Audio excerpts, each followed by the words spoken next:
Hi, my name is Nicole. Welcome to my channel, Travel to Money. In this video, I'm going to tell you everything you need to know about the process of purchasing a house in Spain. If you are new here, I have created this channel to help you learn about how to travel, adventure, and have fun on the road to financial independence. I have spent the last few years traveling the world. I bought and paid off a house in Spain.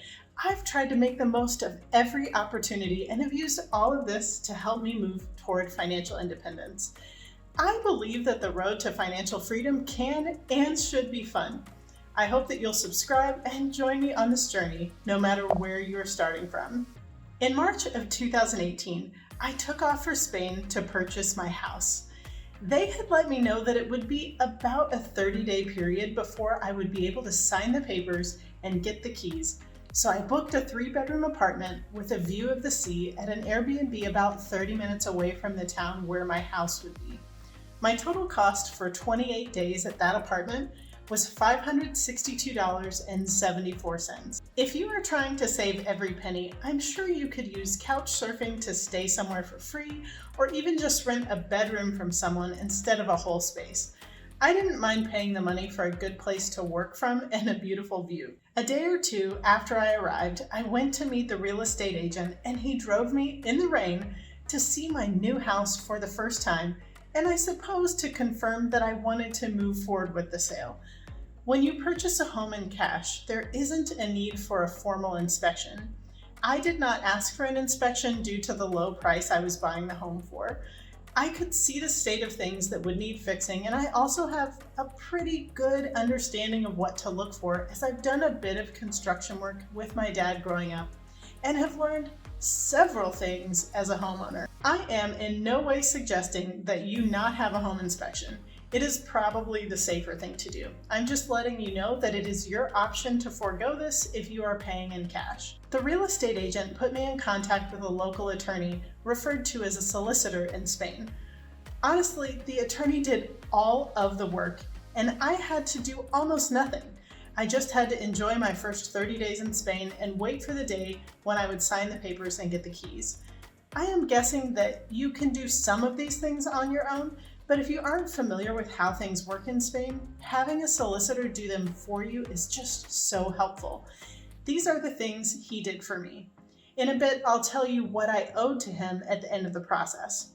First, he got my NIE, which is your tax identification number in Spain. Basically, it is the equivalent of a social security number in the US. Second, he escorted me to a bank where they had an English-speaking representative and helped me to open my bank account. At the banks in Spain, you are able to pay your taxes from your account, and they also offer the homeowner's insurance that will be required during the purchase of the home. I have heard from other homeowners that you are able to buy insurance at a less expensive rate if you get quotes privately. I didn't really know this until afterward, and I went through the bank. They cover my dwelling value at 92,000 euro and my contents at 12,000 euro. My yearly rate is 255 euro and 33 cents. Third, my attorney did research on the property and sent me confirmation stating that the property was free of charges, encumbrances, and tenants. He confirmed that the description of the house and the square meters was accurate. He met with the municipal architect at the town hall and ensured that the sale was legal and there were no files opened against it. He ensured that all of the taxes were up to date with no outstanding bills.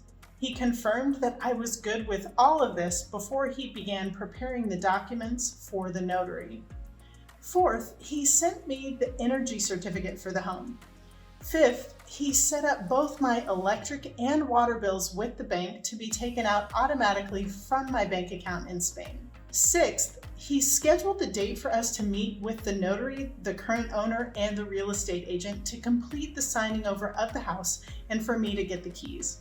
I had to do very little in the process.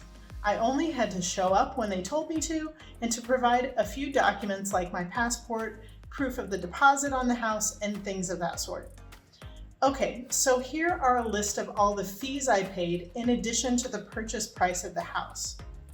Number 1, the notary fee. This was €415.45. Number 2, there is a 10% transfer tax. In my case, it was €1,195. Obviously, this amount will be determined at the rate of 10% of your purchase price. Number 3, there was a 3% legal retention fee of €598.50. In my case, this amount was actually deducted from the purchase price because the previous owners were also non-resident.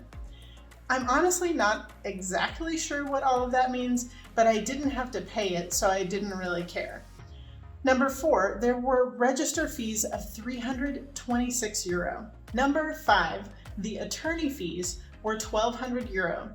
This included the NIE number, setting up power of attorney, obtention of the fiscal tables at the tax office, preparation of the transfer tax, presentation of the deeds at the land registry, and setup of the bills into my name with direct debit from my bank account, plus anything else I mentioned before. In total, the additional fees were €4,534.95. Going to the notary that day was such an exciting experience for me. Just 2 months after seeing that house online while I was in Colorado, and I was now the owner. The previous owner was there at the signing and really filled me in on helpful things about the house and the town.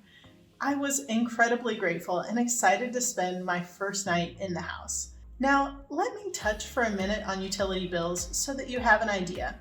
Electricity I find comparable to the US. When I am living in the house using the heat or the air conditioning regularly, using the electric dryer, and using the hot water heater, my electric bill for a 100 square meter house is about €100 per month.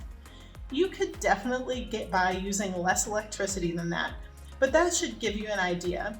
My water bill comes every quarter and is usually between €30 and €50 per quarter, so it is very cheap in my opinion. I do pay annual taxes and a few other fees that come to less than €500 per year. Internet for me was a nightmare to get set up, and I was having to spend 8-hour days in a coffee shop in order to get my work done. Literally, it took over a month and I was in tears a couple of times. The good news is that it is no longer such a hassle. Recently, our little town began to offer fiber optic high-speed internet. They had it set up within 2 days and I only pay €25 per month. It's absolutely awesome. I only wish that had been there when I bought the house. In the next video, I will talk about renovating the house in Spain as I prepared to make it a vacation rental. I'll tell you the cost, how I found items for the house, the home improvement stores, who helped me, and I'll also share with you about the nightmare sewage debacle that left a stinky situation just days before my first guest would be arriving. I know I covered a lot of specific details, but I hope I am expressing just how easy this process was. My attorney and real estate agent literally did everything and held my hand during the process. If you have questions about purchasing a home in Spain or feedback if you've made your first purchase, let me know. I'll be sharing more videos soon about my house in Spain, buying a car in Spain, what it means when you aren't a resident, and more. So I hope you'll subscribe and join me on this journey where travel and adventure build financial freedom. Do me a favor and find that like button. Thank you so much for watching. I can't wait to see where your dreams will take you.